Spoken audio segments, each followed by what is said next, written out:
Hello everyone and welcome back to your favourite channel Magnet Brains. मैं हूं आपकी सलोनी miss और आज हम पढ़ने जा रहे हैं प्रिज्म के बारे में। क्या होता है प्रिज्म? कभी आप लेबोरेटरी में गए हो, आपके स्कूल के लैब्स में गए हैं आप, तो आपने प्रिज्म जरूर देखा होगा। अभी भले ही आपको ज्यादा उसकी एक्सपेरिमेंट्स नहीं करवाए गए होंगे, सिर्फ दिखाने के लिए ले गए होंगे। वो प्रिज्म ही आज हम समझेंगे। और मैं बता दूं कि इसके पिछले लेक्चर में मैंने आपको फेसेस, एजेस और वर्टाइसेस के बारे में समझाया था। क्या होते हैं फेस, क्या होते हैं एज, क्या होता है वर्टाइसेस, ये सारी चीजें हमने प्रॉपरली समझ ली थी। 3D शेप के हेल्प से भी समझ ली थी हमने। तो आज हमारा नया टॉपिक है और ये बिलोंग करते हैं आपके क्लास 6 मैथ्स के चैप्टर से, जिसका नाम है अंडरस्टैंडिंग एलिमेंट्री शेप्स। और इस चैप्टर में ही हमको प्रिज्म दिया हुआ है। अब ये जो प्रिज्म है ये भी एक 3 डायमेंशनल शेप होता है। क्या होता है इसमें, तो देखिए आपकी बुक में क्या लिखा हुआ है। Here is a diagram of prism। यहाँ पे एक प्रिज्म का डायग्राम दिया गया है। अब ये भी डायग्राम है और मैं बना के दिखा दूंगी आपको। Have you seen it in laboratory? क्या आपने लैब में देखा है? अगर देखा हो तो जरूर बताइएगा मेरे को, तो आप बेहतर तरीके से उसको समझ पाएंगे। नहीं देखा तो भी कोई दिक्कत नहीं है, हम यहाँ समझ लेंगे। One of its faces is triangle, so it is called triangular prism। आपकी बुक में कुछ इस तरीके का प्रिज्म बना है। कैसा प्रिज्म बना है? ऐसा। ये बीच बेस उसका ट्राइंगल, यानी कि नीचे आप समझ लो एक ट्राइंगल की प्लेट रखी हुई है। फिर इधर से जाकर भी ऊपर ट्राइंगल बना है, फिर एक इधर से एक ट्राइंगल बना है और एक ये, यानी कि 3 ट्राइंगल ऊपर हैं। देखिए ये 3 होंगे, नीचे तो था ही।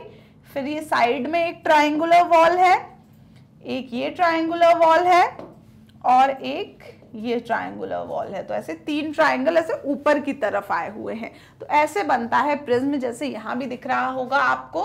तो ये भी एक प्रिज्म है, पर इसमें जो बेस है ये कैसा दिख रहा है आपको? रेक्टेंगल दिख रहा है। तो क्या ये भी प्रिज्म होगा? तो देखिए यहाँ पे A prism has 2 identical bases, the other faces are rectangles। यानी कि जो प्रिज्म होता है वो उसके क्या होते हैं? 2 आइडेंटिकल बेस होते हैं। यानी कि आपकी बुक में कुछ इस टाइप का आपने देखा होगा। एक यहाँ पर ये, तो ये दिख रहा होगा आपको कि ये दोनों साइड क्या है? ट्राइंगल्स होंगे। नीचे की तरफ एक रेक्टेंगुलर शेप होगा, यानी कि बेस कैसा होगा? एक रेक्टेंगुलर शेप होगा। यहाँ पे ये देखिए, यहाँ पे एक ट्राइंगल होगा और यहाँ पे एक ट्राइंगल होगा, यानी दोनों ये ट्राइंगुलर बेस है, नीचे रेक्टेंगल बेस है और साइड में भी रेक्टेंगल्स ही बने हुए हैं। यानी कि साइड की दीवारें रेक्टेंगल, नीचे की दीवार रेक्टेंगल और दोनों तरफ साइड में क्या है? ट्राइंगुलर्स है ना, ढक्कन की तरह ट्राइंगल्स लगे हुए हैं। तो ऐसा शेप हम क्या कहेंगे? प्रिज्म के क्या होते हैं? 2 आइडेंटिकल बेस होते हैं, है ना, जिनको हम फेस कहते हैं, है ना। तो क्या होगा?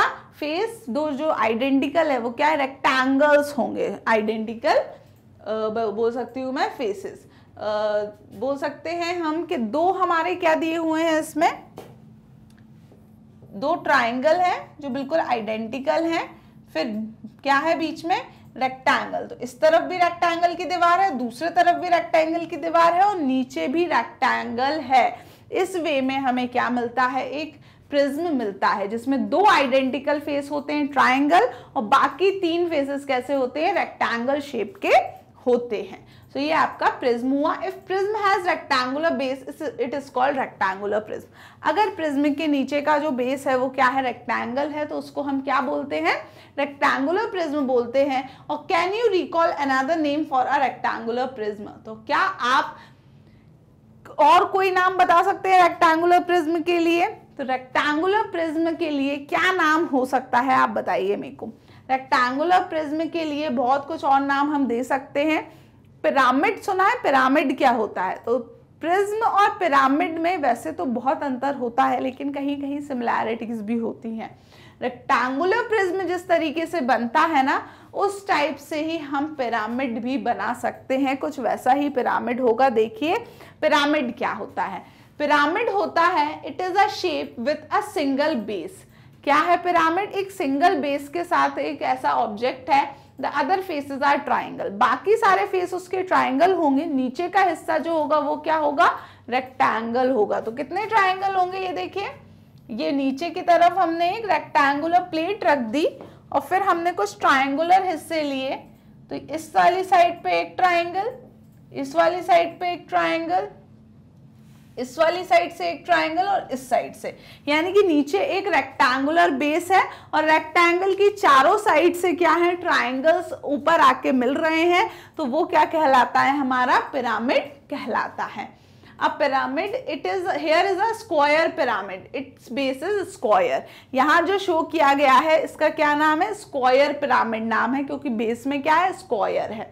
अब बेस में रेक्टेंगल लगा दूंगी तो वो क्या होगा, रेक्टेंगल पिरामिड हो जाएगा। बेस में ट्राइंगल लगा दूंगी तो क्या होगा, ट्राइंगल पिरामिड। बेस का मतलब नीचे, नीचे आप जिस भी शेप की प्लेट लगा रहे हो ना, उसी प्लेट के ऊपर आपको उतने ट्राइंगल्स लगाना है जितनी उस शेप की साइड्स हैं। जैसे कि यहां पर आपने स्क्वायर लगाया, ये आपने एक स्क्वायर बेस लिया।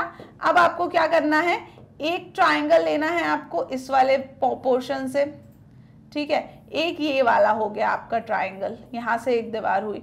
फिर एक ट्राइंगल आपको इससे लेना है, तो वो ट्राइंगल भी इसके ही लाइन में जाएगा और इधर चला जाएगा, तो वो आपको इसके ऊपर ओवरलैप दिखेगा। ऐसे ही तीसरा यहाँ पे ये वाला ट्राइंगल हो जाएगा और चौथा इस वाली दीवार पे होगा यहाँ से। तो ये क्या हो जाएंगे, 4 साइड्स थी बेस स्क्वायर की, तो 4 ट्राइंगल्स ऊपर आके मिल गए। तो ये था पिरामिड, कौन सा, स्क्वायर बेस है तो square pyramid. Can you imagine a triangular pyramid, attempt a rough sketch of it. क्या आप ट्राइंगुलर पिरामिड बना सकते हो? तो देखो ट्राइंगुलर पिरामिड में क्या होगा,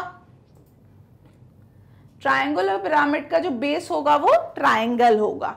सो ट्राइंगल बेस है, तो अगर मैं इस पे बनाऊं तो इस तरीके से ये एक ट्राइंगल बन जाएगा, ये दूसरा ट्राइंगल बन जाएगा इस दूसरी साइड से, और ये तीसरा इसके सामने रहेगा।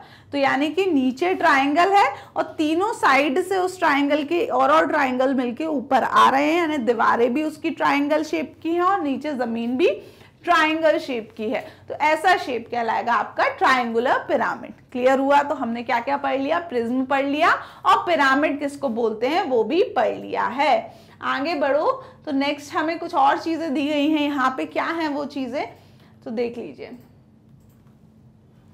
तो यहाँ पे कुछ और फिगर्स दिए गए हैं, उसके बारे में हमको बताया गया है। क्या है वो figures, the cylinder, the cone and sphere have no straight edge. बोला गया है कि जो सिलेंडर है, कोन है और जो स्फीयर है उसकी स्ट्रेट एज नहीं होती। एजेस क्या होती हैं, जहां पे फेस मीट करते हैं। तो सिलेंडर कैसा दिखता है, ये इस शेप दिया है, ऐसा दिखता है सिलेंडर। तो ये तो दो है, तो ये क्या स्ट्रेट एज है, देखने में तो स्ट्रेट लग रही है, नहीं। आप बॉटल देखो अपनी गोलाई में रहती है, बस सामने से दिखाने में हमको क्या है, इसकी एज बनानी पड़ती है, नहीं तो वो क्या होती है, पूरी गोल होती है, यानी कि स्ट्रेट एज नहीं है। कोन में भी नहीं होती, कोन भी गोल होता है और स्फीयर भी गोल होता है, तो इन सब में क्या है, स्ट्रेट एज नहीं होती है। आगे देखिए, what is the base of a cone, is it circle. बोला है कोन का क्या बेस होगा, क्या वो सर्कल होता है, तो हाँ, क्या होता है, नीचे एक सर्कुलर बेस बना होता है, इसी पे तो वो कोन रहता है। जैसे कि हमारी बर्थडे हैट, वो सर्कल जो होता है वो हमारे सर में फंस जाता है, और ऊपर की तरफ क्या होता है, कोन, यानी कि कोन का बेस क्या है, सर्कल होता है।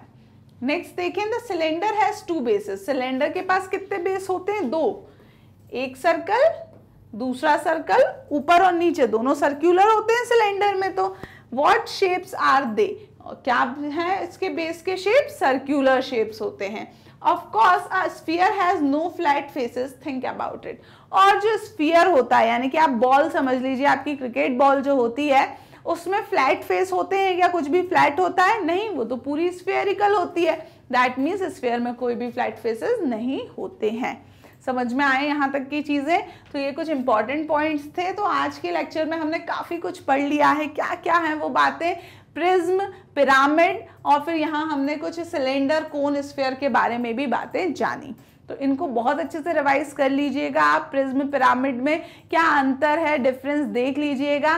प्रिज्म में देखिए, मैं एक बार और बता दूं, कंफ्यूज मत होना। प्रिज्म में ऐसे 2 ट्रायंगल्स रहते हैं,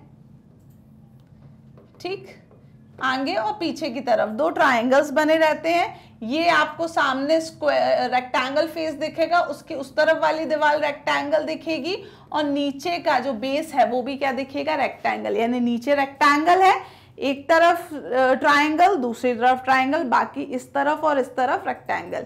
तो 3 रेक्टेंगल और 2 ट्राइंगल फेसेस से बना होता है हमारा प्रिज्म।